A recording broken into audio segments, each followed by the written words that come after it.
Primer mandamiento, terminaremos el primer mandamiento, si Dios quiere, a día de hoy. Si Dios quiere y si ustedes quieren, si no siguen haciendo tantas preguntas. Pero es cierto que uno tiene que sacarse todas esas dudas, porque da para mucho todas esas conferencias. Los mandamientos son tan profundos, pues que hay que aprovechar. Entonces, más vale que falte el tiempo que no que sobre. También les recordamos que hoy otra de nuestras familias pues ha traído unos postrecitos para vender. Entonces, ahí después de la Santa Misa pueden aprovechar para colaborar de esta forma con el apostolado en nuestra capilla, en nuestro pequeño oratorio. En el nombre del Padre, del Hijo y del Espíritu Santo. Amén. Segundo domingo de Cuaresma. Como les decía el día de ayer, el ornamento rosado en realidad es para los domingos de Letare y de Gaudete, es decir, solamente un domingo en el tiempo de Adviento y en el tiempo de Cuaresma. Pero como en la capilla no hay ornamento morado, pues usamos este que se parece más. Pero en realidad es tiempo de Cuaresma, tiempo de penitencia. Y el día de hoy la Iglesia nos coloca el Evangelio de la Transfiguración. De hecho, el día de ayer también se leyó este mismo Evangelio. Y esto lo pone la Iglesia, podríamos decir, también como a modo de cronología histórica, porque la transfiguración se produjo, aconteció antes de la pasión de nuestro Señor Jesucristo. ¿Y por qué?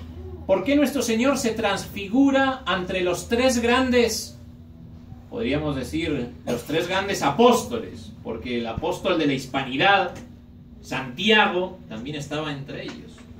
Entonces, los tres grandes apóstoles, los discípulos, podríamos decir, entre comillas, preferidos de nuestro Señor, con una sola finalidad, la de animar a los apóstoles aumentando su esperanza, realmente mostrándoles que nuestro Señor es Dios, a pesar de que morirá en la cruz. Cristo es Dios. Por eso la Iglesia quiere que en este segundo domingo de Cuaresma meditemos sobre este hecho. ¿Por qué? ¿Cuál es la finalidad que la Iglesia pone en este domingo, este Evangelio? Para que se fortalezca nuestra esperanza, especialmente ante la proximidad de la Semana Santa. Y es que la esperanza es una gran virtud, pero hay que fortalecerla. Hay que saber por qué es una gran virtud. La esperanza, es cierto, podríamos decir, tiene como tres funciones en la vida del católico. La primera es iluminar la vida del católico, nuestra vida cristiana. La esperanza la ilumina. De hecho, San Pablo, escribiendo a los romanos, les propone una serie de virtudes que deben de practicar los perfectos seguidores de Jesucristo. Y les dice: vivan alegres con la esperanza.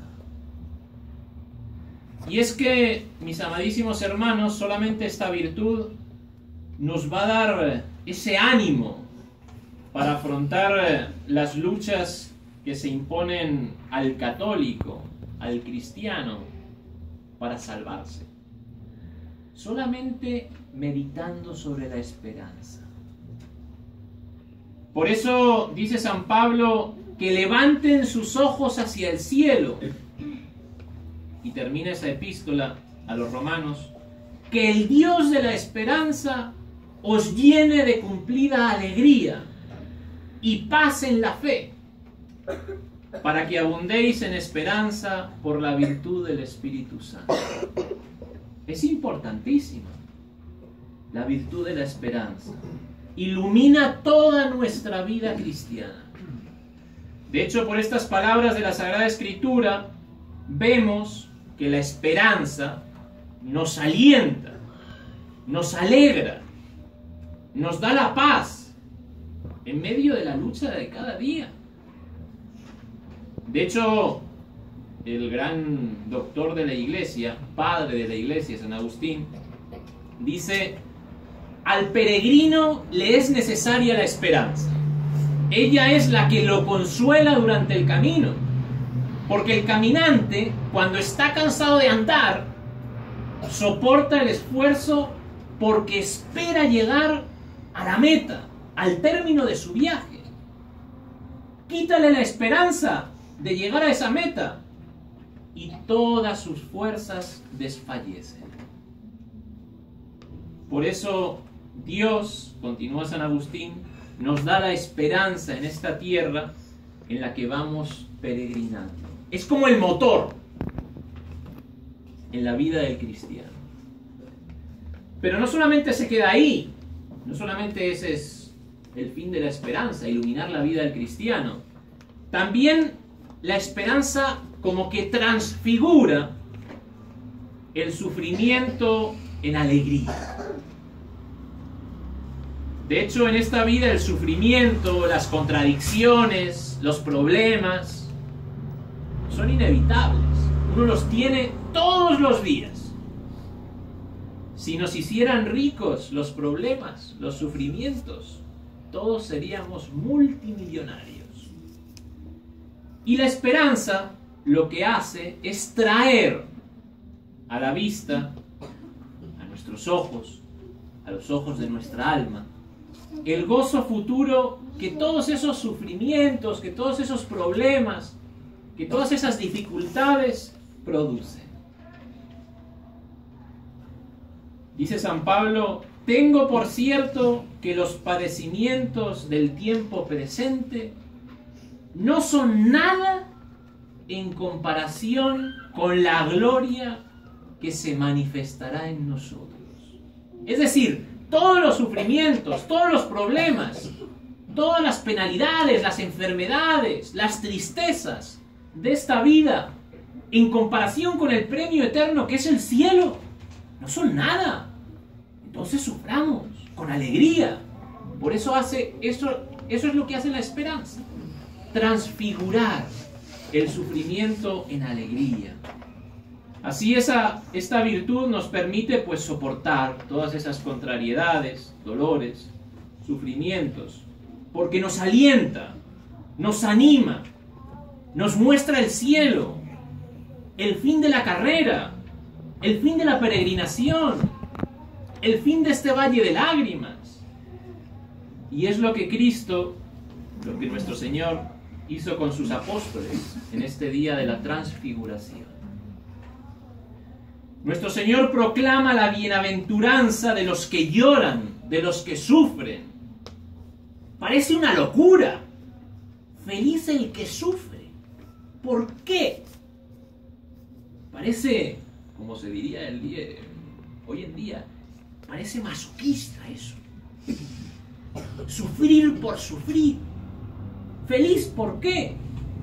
Porque será consolado en el cielo, cuando reciba el premio a sus trabajos.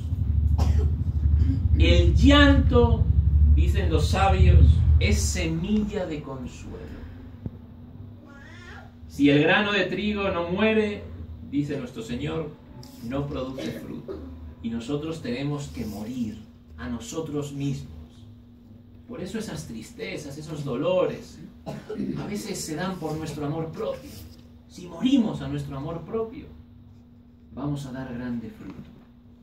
Y la esperanza nos ayuda en gran manera a luchar contra el pecado. Esa lucha que produce sufrimiento también. Pecado es la tentación constante, es sufrimiento, es angustia. Y esa lucha solamente puede llevarse a cabo por la esperanza que nos muestra nuestro Señor, que es Padre compasivo, misericordioso, que nos da el sacramento de la confesión. Si Dios nos dejara abandonados, no nos hubiera dado ese sacramento. Y la esperanza, mis amadísimos hermanos, vence incluso a la muerte, el mayor y el último de todos los sufrimientos. Para el cristiano, la muerte es el paso del dolor a la paz y a la alegría eterna. Por eso los santos, cuando morían, tenían esa sonrisa en la cara. Toda su vida la habían vivido para ese momento, para llegar a ese momento, al paso hacia el cielo. La esperanza es el gran medio de afrontar con ánimo y fortaleza esa última lucha, ese último dolor. Entonces la esperanza ilumina la vida cristiana, transfigura, cambia el sufrimiento en alegría, y la esperanza, por último, nos alienta a la santidad. Además de fortalecernos frente al mal, nos alienta al bien, a nuestra santificación. De hecho, San Pablo nos dice en la epístola del día de hoy que la voluntad de Dios es nuestra santificación. Más claro el agua. Dios quiere que seamos santos. No le importa que seamos los mejores profesionales. Lo que le importa es que seamos santos. La voluntad de Dios es nuestra santificación. Y para ello la esperanza tiene mucho que decir. Nos hace vivir con la conciencia de lo que somos por el bautismo, hijos de Dios, y como tales semejantes a Él, herederos del cielo. ¡Qué alegría, qué fortaleza debe producir en nuestra alma el recuerdo constante de esa realidad! Somos herederos del cielo, hijos de Dios. Dice el apóstol San Juan: sabemos que cuando Dios aparezca al fin de nuestra vida, seremos semejantes a Él, porque lo veremos tal cual es. Todo el que tiene en Él esta esperanza se santifica como santo es Dios. Entonces, mis amadísimos hermanos, debemos de pedir a Dios nuestro Señor que aumente siempre en nuestra alma la virtud de la esperanza, para que sea alegría en medio de las tristezas de la vida, para que sea apoyo frente a la inconsistencia, a las vanidades de este mundo, y para que sea aliento en la lucha contra el pecado. Y recurramos para ello siempre a Nuestra Señora. Mes de marzo, mes de San José, esposo de la Virgen, pero 100 años cumplimos de las apariciones de Fátima. Pidámosle a Nuestra Señora, ella es nuestra esperanza.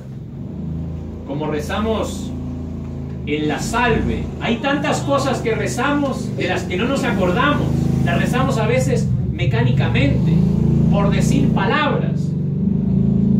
Esperanza nuestra, decimos en la salve. Ella puede alcanzarnos todo, es el cuello de la iglesia, es la que une la cabeza que es Cristo con todos los miembros. Ella puede alcanzarnos todo de su Hijo. Entonces pidámosle, mis amadísimos hermanos, esa esperanza para que mediante esa virtud nos mantengamos siempre en paz y siempre en unión con Él, buscando la santidad que Él quiere de nosotros. Ave María Purísima.